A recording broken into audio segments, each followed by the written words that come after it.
Alrighty, party peoples of the interwebs, did you know that the trial for Ryan Routh, the man who allegedly tried to assassinate Donald Trump for the second time at Mar-a-Lago, his trial is currently ongoing? If you didn't know that his trial is ongoing now, you might want to ask yourself why you didn't know that.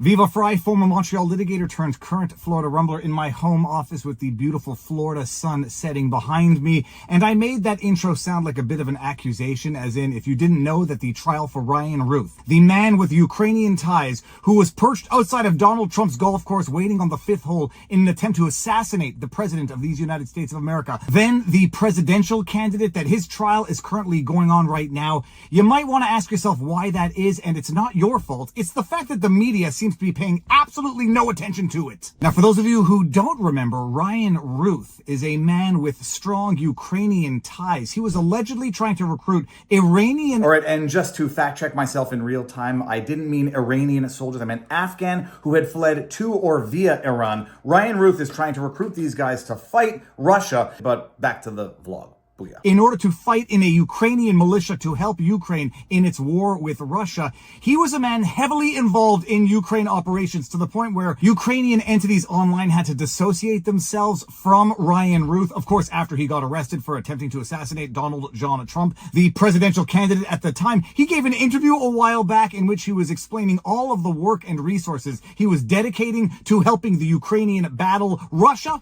Tell me who you are and why are you here? 56 from the U.S., from North Carolina originally, so live in Hawaii now, so flew all the way from Hawaii here.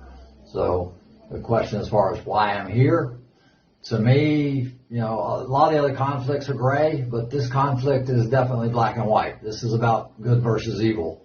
This is a storybook, you know, any movie we've ever watched, this is definitely evil against good. I mean, we're battling a situation here where, you know, the Ukrainians and the rest of the world are caring and kind and generous and unselfish and take care of one another. And it's just a matter of, you know, we need to stand up for that. That is the most important thing in the world. He even took to social media to despair the fact that people weren't donating enough to the Ukrainian cause. He was subsequently arrested for trying to assassinate Donald John Trump. And but for the grace of God and one of the Secret Service agents noting a rifle butt sticking out of the bushes, he might have succeeded the second time around or the third time around, or I think Donald John Trump is now up to something like 5 attempts on his life. It is a miracle that he is still alive and a miracle that America and the world needs. Moving along to Ryan Routh's trial. The trial is currently ongoing. The judge is none other than Eileen Cannon, and I hope she leans towards justice. You get it? I lean towards justice. Judge Eileen Cannon was the judge involved in the classified documents lawsuit. She was the only judge to actually administer justice and dismiss Jack Smith's attempt to get Donald Trump in jail. Eileen Cannon was the one accused of being a partisan hack by mainstream media because she was not going along with the Trump prosecution. She happens to be the judge involved in this case, and my goodness, when I say that Ryan Routh is probably a batshit crazy lunatic, it's because he's a batshit crazy lunatic. But if you heard what was going on in this trial, Eileen Cannon is having none of it. From WPTV News, West Palm Beach, Fort Pierce, mattress, bullet casing, flight notes, FBI lays out evidence in Ryan Routh trial. Routh attempts to cast doubt on FBI investigation. And here you have a sketch. This courtroom sketch shows a pair of striped camouflage pants allegedly worn by Ryan Routh when he was booked are held up during the trial of Ryan Routh, who is charged with attempting to assassinate Donald Trump last year at a golf course near West Palm Beach, Thursday, September 11, 2025 at Fort Pierce, Florida. Now I'm going to have to move along quickly because I'm losing the sun, but Ryan Routh, under any normal circumstances, is dead to rights with the evidence that exists against him. He was found on the scene. He fled in a vehicle. They pulled him over on the highway. He had 6 plates in his car.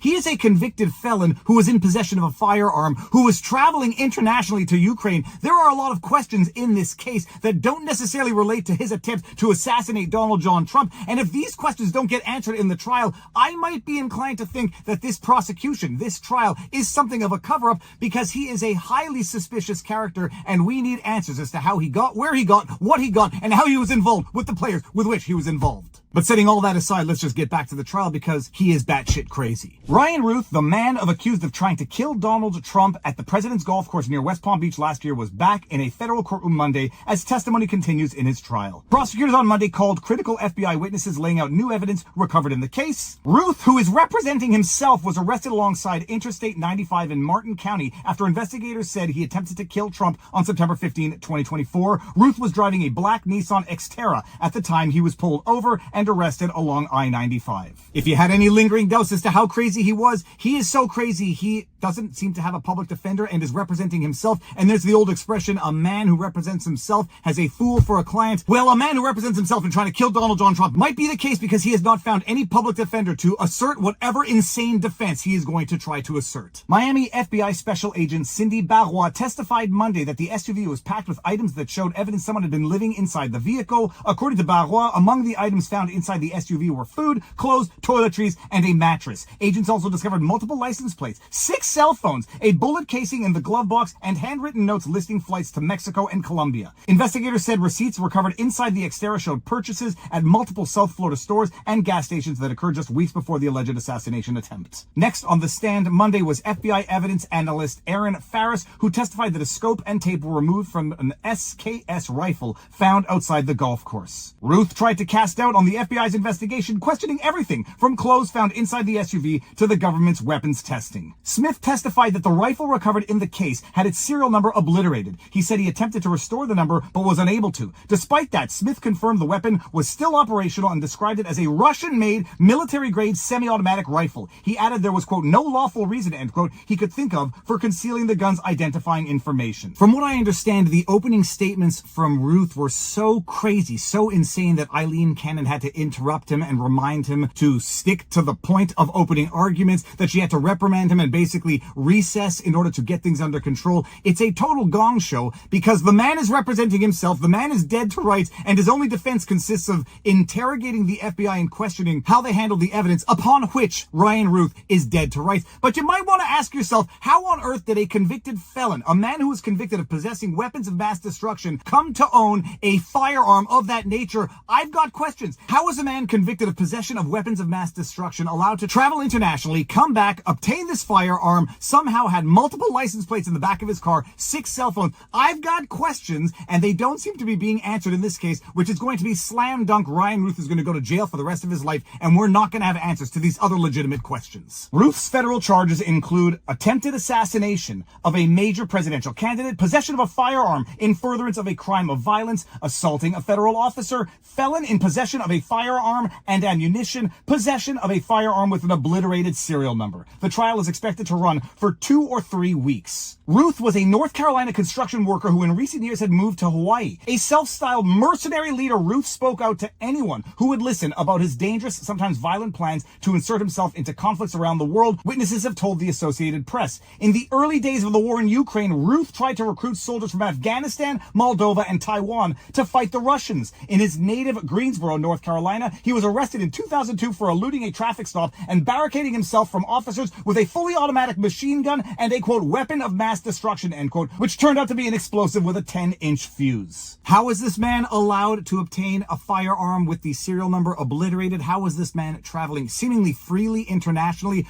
We may not get answers to those questions because we might have a nice, neat little trial that the media has zero interest in covering. Tied up by that time, he'll go to jail for the rest of his life, and we'll never understand exactly what happened here, but that is what's going on. The sun has set. If you like what I do, you know what to do. Like, share, subscribe, hit the notification bell, drop a comment in the comment section below, because YouTube is asshole and definitely suppressing my channel. Set that aside. Go to Rumble, go to vivabarneslaw.locals.com. Most importantly, exercise, eat healthy, sunlight, talk to people in real life, and now you know your vlog. Peace out, peeps. Booyah!